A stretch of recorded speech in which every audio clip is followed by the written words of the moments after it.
Y a las 17 horas 32 minutos, con 13 grados de temperatura en la ciudad de Buenos Aires, tenemos el gusto de saludar a un hombre muy consultado, muy referente de varios espacios políticos, y no solo de la Argentina. Por eso es tan importante en estos momentos donde se habla tanto de Venezuela, poder charlar con Jaime Durán Barba. Él es consultor y analista y asesor político.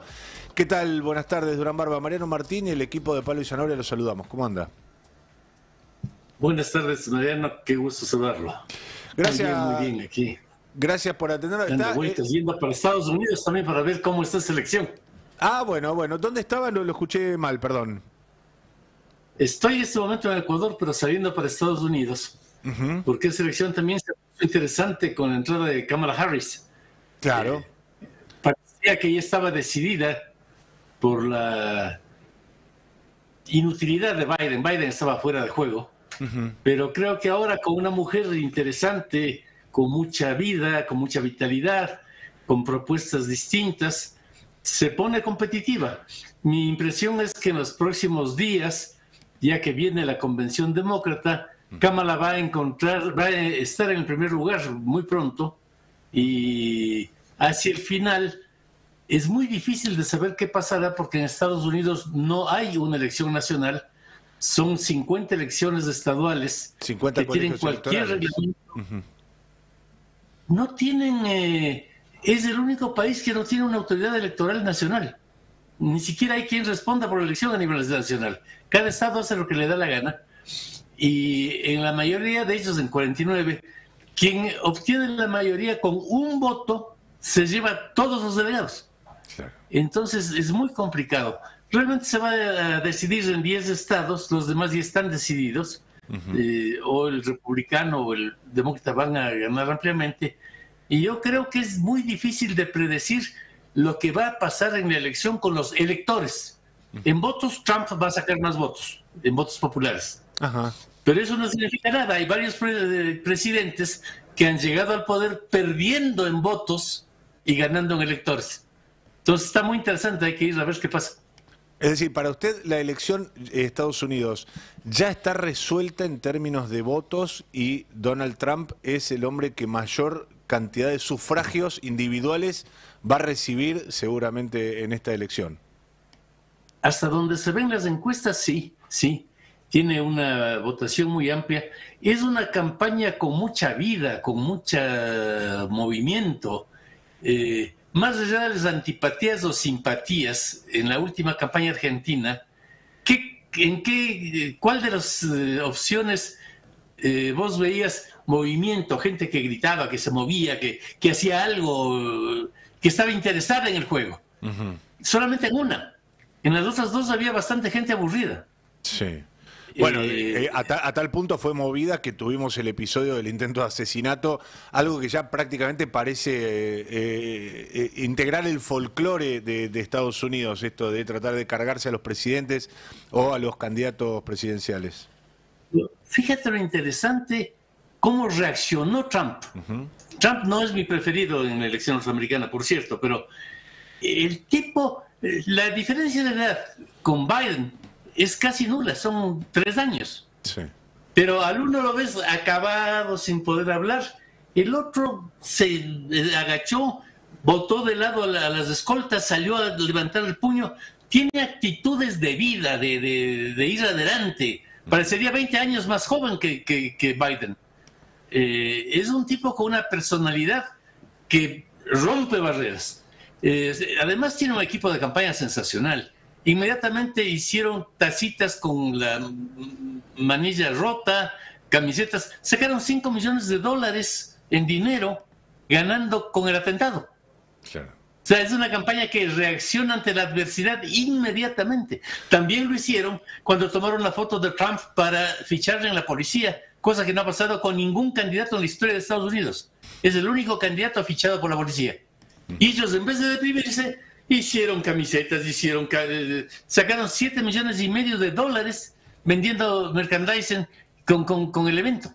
Sí, es una campaña con vida, con reacción. Los que desde otros países y con otra impronta, con otro historial político, veíamos a Trump levantarse rápidamente después de esa balacera, asumimos como un hecho, bueno, la elección ya está terminada en este momento, pero evidentemente por lo que usted nos cuenta, la reacción del Partido Demócrata fue importante porque los vuelve a poner en carrera, cosa que parecía, en ese momento, con esa foto, parecía imposible. Con esa foto Biden estaba muerto, porque se veía un candidato con vida que y otro que no reconocía por dónde está la puerta de entrada. O sea, realmente me da mucha pena a mí, no estoy burlándome de él. Soy también una persona de bastante edad, pero no importa tanto la edad cuanto la actitud ante la vida. Yo trabajo desde las 5 de la mañana todos los días, me levanto, escribo, hago lo que puedo, estoy escribiendo otro libro, estoy ahorita trabajando para filmar una película. Trabajo 18 horas diarias y por eso, a pesar de mi edad, me siento con vida haciendo cosas. Cuando las personas se quedan, que es el caso desgraciadamente de Biden, ya se tienen que jubilar porque Biden lo que está es fuera de la realidad. Entonces íbamos a una elección en que estaba perdida la cosa definitivamente y ahora nos fuimos al otro extremo. Kamala Harris es una mujer con mucha vida, con una biografía interesante. Es hija de madre hindú del sur de la India, de padre jamaiquino. Es la primera mujer de color compite por la presidencia de Estados Unidos, y esos son aportes nuevos, son cosas nuevas, no es el viejo burócrata político que siempre ha hecho política, no, es alguien nueva. Yo tengo mucha fe siempre en las mujeres, yo creo que las mujeres producen una alteración en los procesos electorales, y creo que la presencia de ella, felizmente a última hora, porque la política actual se ha vuelto superficial y un poco ridícula. No hay cómo planificar con mucho tiempo porque es lo de última hora lo que funciona. Claro. Si tú ves un proceso, estoy ahorita estudiando 3 países muy a fondo y siempre digo, ¿quién tiene más posibilidades de ganar? El que parece que no tiene ninguna. Porque la gente se volvió díscola con el Internet. Y bueno, Kamala está entrando tarde, felizmente. Tiene una personalidad que me parece muy interesante y estoy seguro que en 2 semanas más estará punteando las encuestas ella. Sí, nosotros, lo que no significa que haga. En Argentina tenemos algo de experiencia con eso de que los recién llegados dan resultados sorprendentes.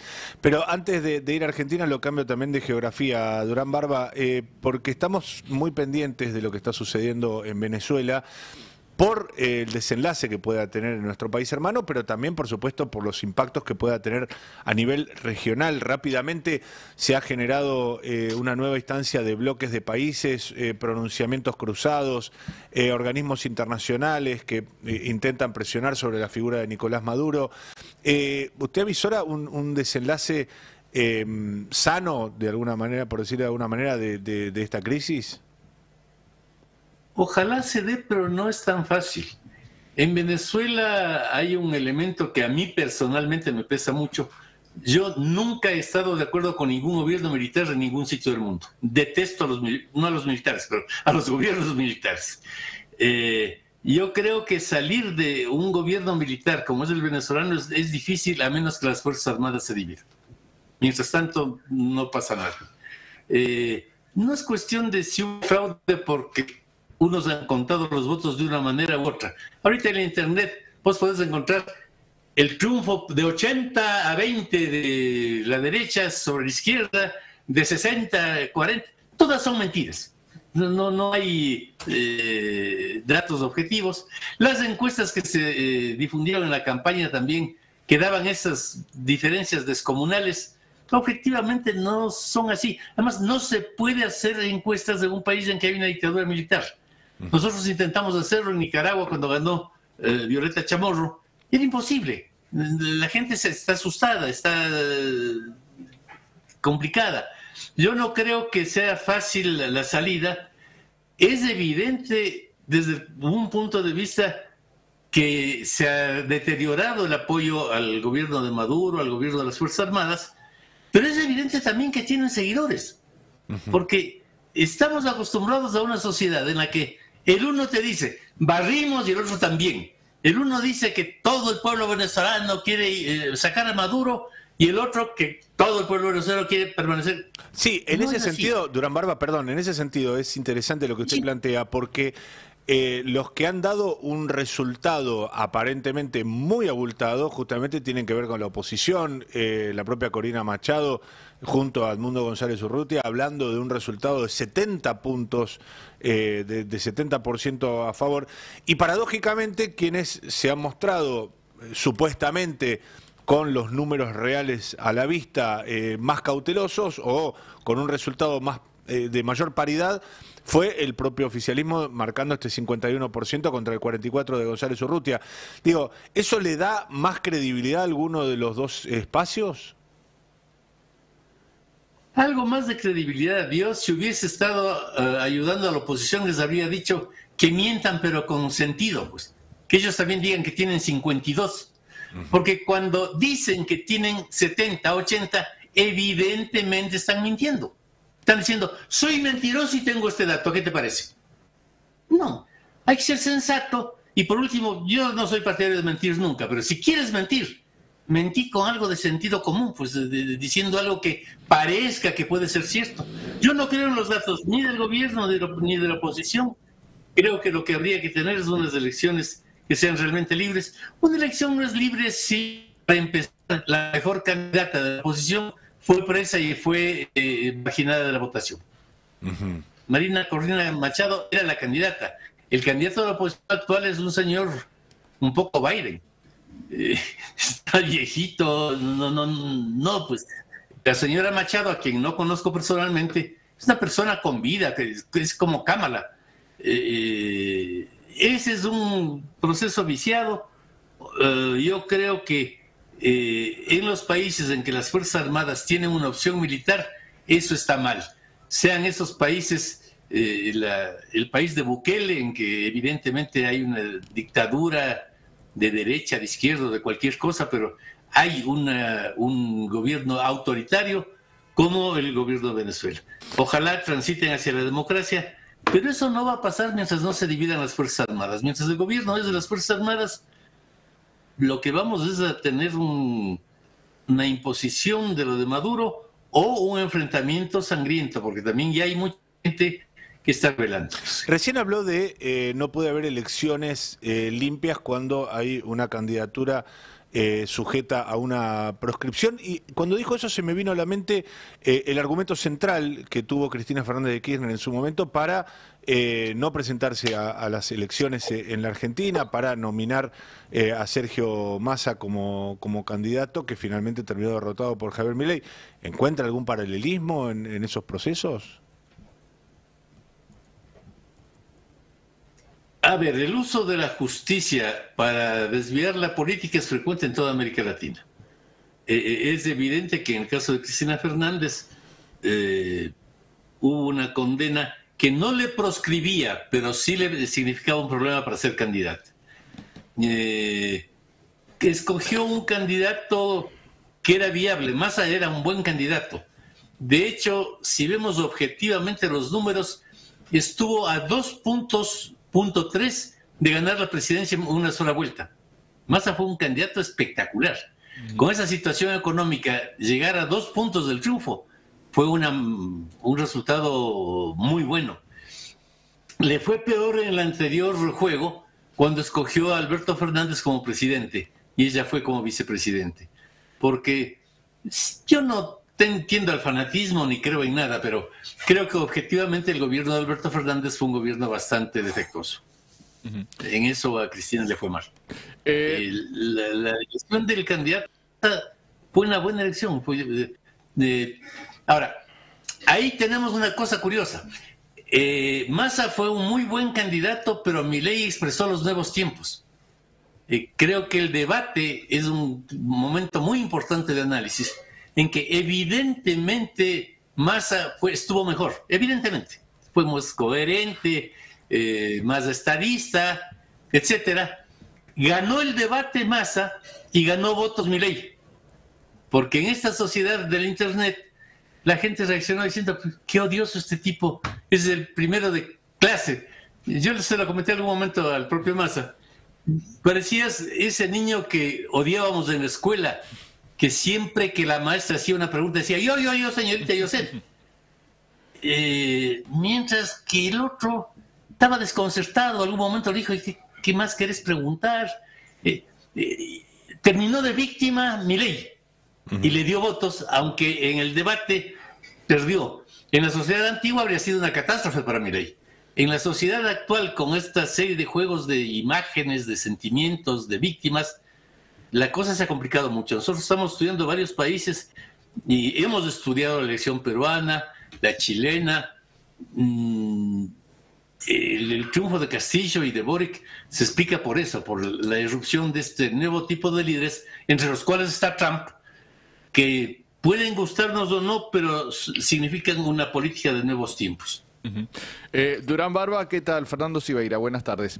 ¿Qué tal, Fernando? Y siguiendo con este tema, bueno, las encuestas que van saliendo aquí mes a mes hablan de una leve caída de Javier Milei al compás de la crisis económica que se mantiene, pero manteniendo aún un importante nivel y porcentaje de respaldos, casi parecido a lo que obtuvo en el balotaje, tal vez algunos puntos menos. ¿Cómo ve usted que puede continuar esta situación aquí en Argentina respecto al respaldo al presidente? Anotaría dos cosas ahí. Las encuestas deben ser analizadas en su totalidad, en su integridad. Yo estudié justamente en Argentina en la década de los 70 en la Fundación Bariloche y aprendí a hacer encuestas, que fue mi primer oficio en el análisis político. Fui alumno de Manuel Moray Araujo, de Edgardo Katterberg, y aprendimos que no basta una pregunta. Es necesario ver el conjunto de la encuesta. Si bien es cierto que la aceptación del gobierno se mantiene más o menos estable, una Creo que se está perdiendo la comunicación. ¿Nos escucha? ¿Me escuchan bien? Ahora lo acabamos de recuperar, ahora sí, lo escuchamos perfectamente. Ya. En donde está cayendo la encuesta es cuando le preguntamos, ¿usted está viviendo mejor o peor que cuando empezó el gobierno de Milei? ¿Usted cree que ha subido o ha bajado el empleo en Argentina? ¿Usted tiene más o menos acceso a los bienes cuando compra en la tienda, en el supermercado, en donde quiera? O sea, todos los indicadores sobre la satisfacción con la vida cotidiana están cayendo de manera estrepitosa. Uh-huh. ¿Eso qué significa? Yo tuve originalmente una formación muy pegada al marxismo y después a la sociología cuantitativa. La realidad es la que termina mandando. Si la gente se siente mal, siente que hay menos empleo y siente que tiene menos que comer y tiene menos bienestar y puede transportarse menos porque los buses se han hecho más caros, los metros, eso va a terminar reminando al gobierno. Si el gobierno de Milei no logra solucionar el gran problema económico de Argentina, va a tener problemas. ¿Y cuál es el problema enorme de Argentina?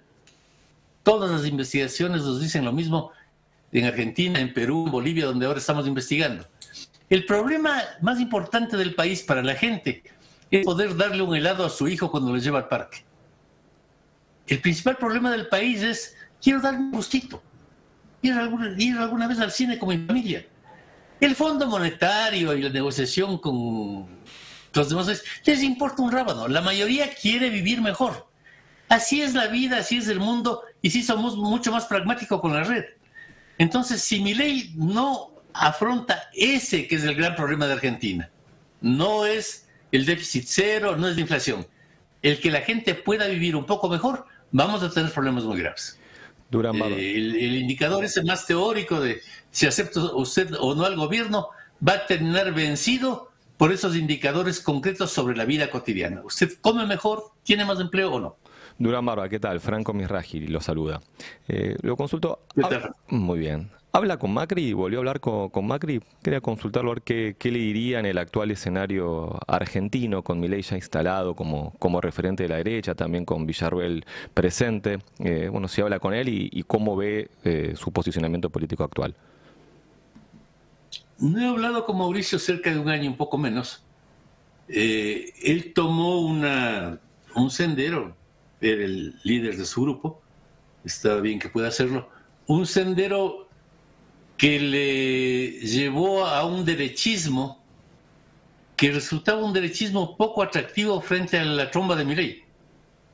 Entonces se puso en un sitio al cual el huracán le iba a succionar y pasó eso. Milei es un huracán. Milei tiene un estilo de comunicación, una forma de hablar, que a usted le puede o no gustar, pero atrae a la gente.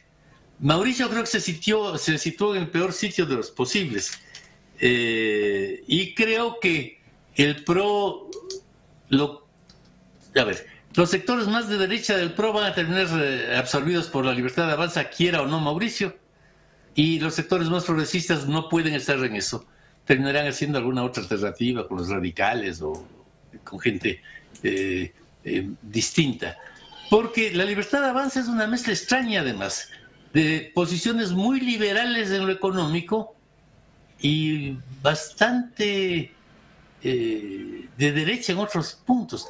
A mí el tema de la vicepresidenta Villarruel, que me parece una mujer preparada, me asusta cuando sé que se ha reunido con Astiz y con los militares de la dictadura militar y que los reivindica.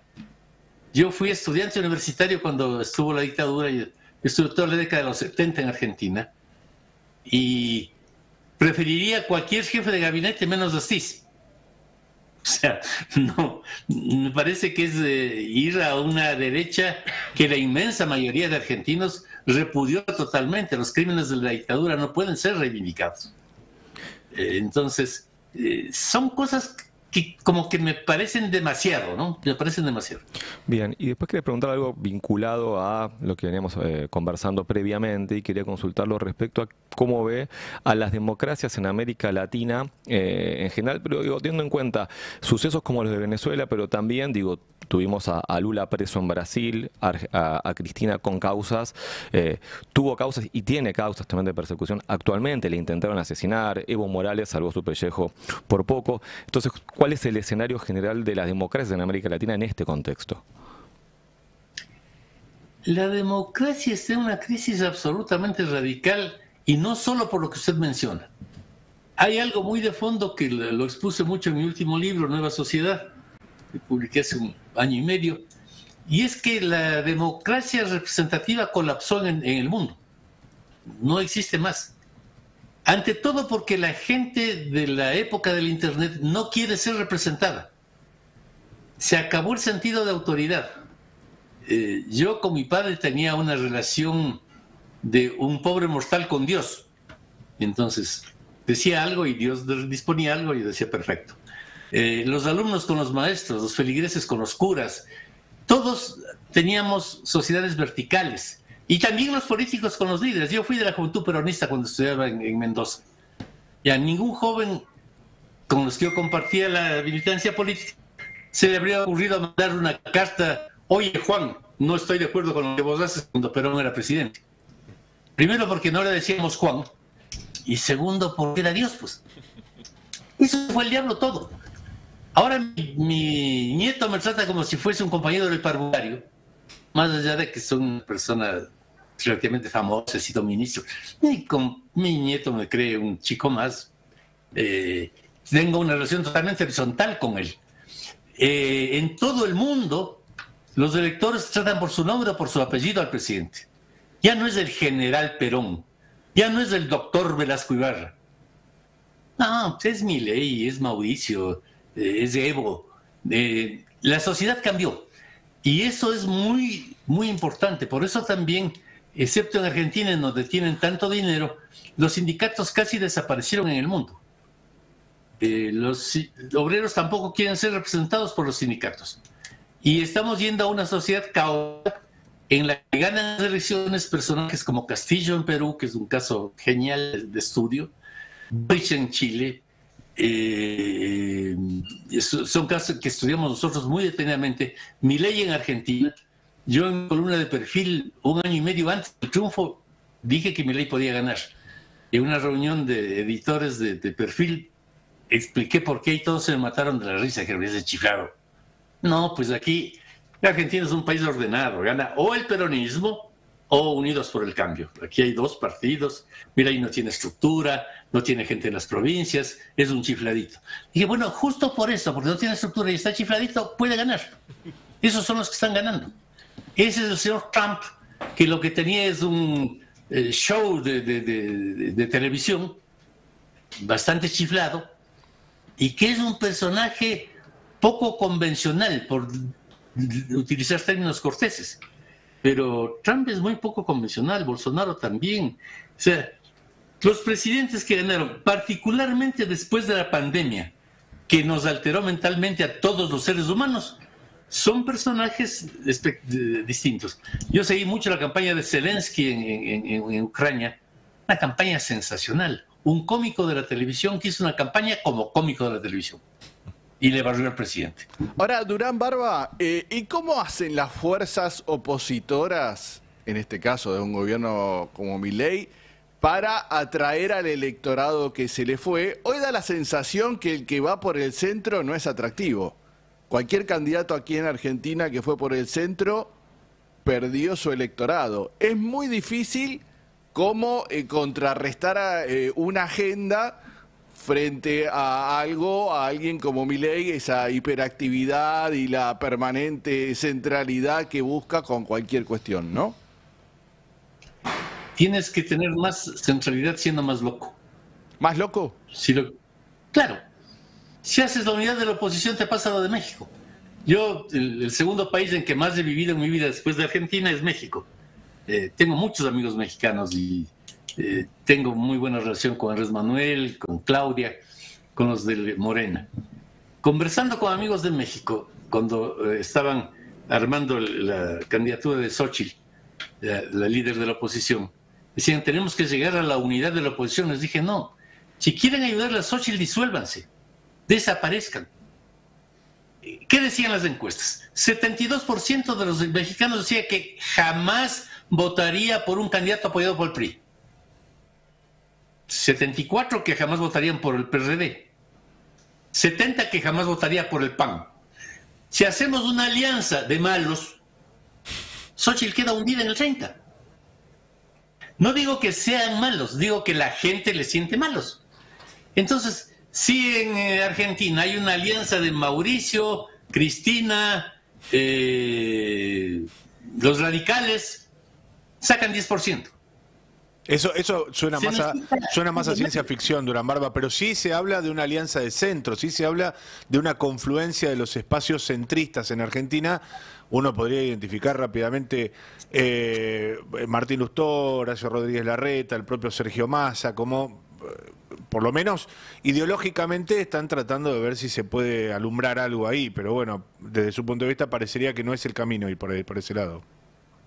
No es el camino si politizan la elección. De las 3 personas que has mencionado, yo he conversado con los 3, tengo buen concepto de los 3, pero te pongo otro ejemplo. Cuando Guillermo Lasso tuvo la primera vuelta electoral hace casi 4 años, perdió, llegó con 19 él y el candidato correísta con 36, 19-36. Estaba absolutamente perdido. Nos reunimos. Acepté participar en la segunda vuelta, solo en la segunda vuelta, porque la primera no tuve nada que ver. Le dije, bueno, se puede ganar, pero si se hacen las cosas que habría que analizar desde la ciencia política, no desde la militancia partidista. Yo no tengo ideologías ni me interesa la militancia. Primera cosa, que nadie te apoye. ¿Cómo? Sí, te están apoyando 2 partidos, que desaparezcan, no te apoyen nunca más. Ni el tuyo propio ni el social cristiano. Segundo, que no te apoye ningún diputado, que no te apoye ningún... Está prohibido que alguien que haya sido ministro aparezca apoyándote en cualquier concentración. Ni ministro, ni diputado, ni gobernador, nada. Tienes que mostrarte solamente con gente común, gente que no tenga, los antiguos llamaban a esto currículum, ahora se llama prontuario, que no tenga prontuario, que no tenga una ficha de... Y ser un hombre común, como fue Macri durante una década, como fue Francisco de Narváez cuando enfrentó a la lista más espectacular que ha habido en Argentina, encabezada por el presidente Kirchner, y en el que estaba Scioli y Massa. Un hombre común que habla con gente común. Me acuerdo que Guillermo, que es un hombre muy inteligente, me dijo, pues de chifladura, que pierda los 4 apoyos que tengo. Y sí, la estrategia actual, y hemos ganado en varios países con eso, es, aunque tengas, si tienes apoyo de los partidos, que sea por debajo, pero que no se les vea. Me acuerdo Vos asomate con el señor que vende periódicos en la esquina. Es más importante que el líder del partido político más importante. Nos estamos quedando sin tiempo, Durán Barba, y cuando lo escuchaba me estaba acordando del último tramo de la campaña electoral de Sergio Massa, haciendo a un lado todo lo que tenía que ver, todo lo que tuviera que ver con la liturgia partidaria, con la estructura, con las banderías incluso, y los actos eran con personas del común y corriente. Me pareció que había ahí por ese lado una inspiración. Como no tenemos tiempo, Durán Barba, nos encantaría seguir con la nota, pero si es, como usted nos dice que hace 1 año y medio usted había vaticinado como muy posible el triunfo de Javier Milei, en este último minutito de la nota me gustaría preguntarle quién cree que puede ser el próximo presidente de la Argentina. Muy complicado, alguien más distinto que Milei, creo yo. O alguien como los que tú mencionaste, puede ser Sergio, Horacio, Lustó es un tipo muy preparado, muy preparado. Pero ese es su problema. La gente no busca personas demasiado preparadas. Pero tiene que ser alguno de ellos si se reinventa, si aparece un personaje distinto. Como en su momento fue Macri, como en su momento fue Francisco de Narváez, como en su momento fue la gobernadora de Buenos Aires, que era gente distinta. Lo que hizo Milei fue tomar esa misma metodología y convertirla en 2.0. Si estos eran distintos, él se hizo mucho más distinto. De hecho, alguna de la gente que ha trabajado con Milei es gente a la que conozco mucho porque trabajó conmigo un tiempo. Una última, ¿le puedo hacer, Durán Barba? Santiago Caputo, que hoy aparece como mano derecha del presidente, ¿trabajó con usted? ¿Usted lo conoce? Sí, lo conozco muy bien. Lo conocí en el año 2007. Imagínense que era muy chiquito. Sí, muy chiquito. Y justamente estamos diciendo, pues yo quiero trabajar en esto porque quiero aprender. Y es un chico muy lector, muy inteligente, que aprendió. Porque hoy aparece como, bueno, el constructor de buena parte del gobierno. Cada vez se está acumulando más poder, ¿no? Pero bueno, el que construyó la imagen, propio Milei lo reconoció. Bueno, fue un poco el que me construyó a mí, ¿no? Santiago fue un gran consultor que construyó la imagen de Milei, con otros chicos también a los que conozco muy bien de su misma edad. Pero ya llegado al gobierno, Santiago ha pasado a ser también político. Y ese es un límite complicado. Yo fui político 2 años de mi vida, nada más por lograr la paz con Perú, pero nunca he sido político, nunca he nombrado un ministro, ni tenía nada que ver con el manejo del Estado. Yo pienso en la política, pero no actúo. Santiago está actuando y, aunque es una persona muy inteligente, tiene un defecto, y lo digo con cariño, no tiene experiencia. La política es endemoniada, se necesita haber vivido cosas. Y Santiago es un personaje muy joven que, bueno, en la universidad nuestra, en la George Washington, damos todos los conocimientos para que usted sea consultor político. Pero lo que no podemos darle nunca es la experiencia. La experiencia se aprende trabajando en la práctica. Yo tengo para recriminarle a mi compañero Fernando Severa que abrió una ventana que yo no la tenía presente y estaríamos 1 hora hablando de ese tópico solamente, pero será una otra oportunidad porque hoy nos hemos tomado este ratito y le queremos agradecer mucho por su tiempo, Durán Barba. Un gusto haber estado con ustedes y ha estado muy interesante la conversación. Muy amable, hablábamos con Jaime Durán Barba, consultor, asesor político, ustedes lo conocieron, fue